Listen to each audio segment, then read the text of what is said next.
სტაფონის რაიონულ სასამართლოში ვასაჩივრებთ თერჯოლის ნომერ 59 საოლქო საარჩევნო კომისიის განკარგულებას.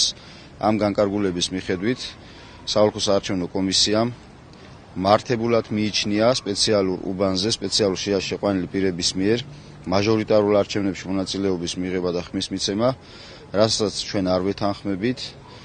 შესაბამისად კანონით დადგენილი წესით განკარგულება საჩივრდება სასამართლოში ტერიტორიული განსჯადობით ეკუთვნის ზესტაფონის რაიონულ სასამართლოს და ვითხოვთ ამ განკარგულების ბათილად ცნობას და აქედან გამომდინარე 34 საუბნო საარჩევნო კომისიის შემაჯამებელი ოქმის ბათილად ცნობას, ხმის დათვლის შედეგების ბათილად ცნობას. სასამართლოს აქვს ამ სარჩელის განხილვისათვის 1 დღე, ანუ სასამართლომ ხვალ უკვე უნდა დაასრულოს ამ საქმის განხილვა, რის შემდეგაც სასამართლოს მიერ მიღებული გადაწყვეტილება შეიძლება გასაჩივრდეს ქუთაისის სააპელაციო სასამართლოში, რომელსაც ასევე აქვს განხილვისათვის 2 დღე.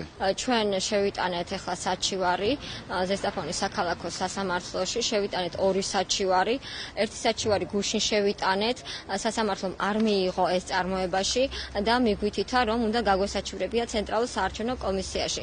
თუმცა მას არ ჰქონდა ამის უფლება 73 და 74 მუხლის თანახმად, რადგანაც კენჭისყრის შედეგები საჩივრდება საქალაქო სასამართლოში.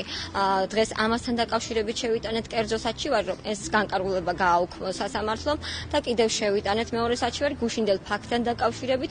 ჩვენ ვასაჩივრებთ მეორე საჩივარში საოლქო საარჩევნო კომისიის გადაწყვეტილებას, სადაც ჩვენ ვითხოვდით, რომ უნდა გაუქმებულიყო ქვედა სიმონეთის 21 უბანი, სადაც დაითვალა სპეცუბნის ხმებიც და ამ სპეცუბანზე არ ჰქონდათ მაჟორიტარულ არჩევნებში მონაწილეობა მიიღოთ ჯარისკა. დამოკიდებულია სასამართლოზე რამდენად ობიექტურ გადაწყვეტილებას გამოიტანს.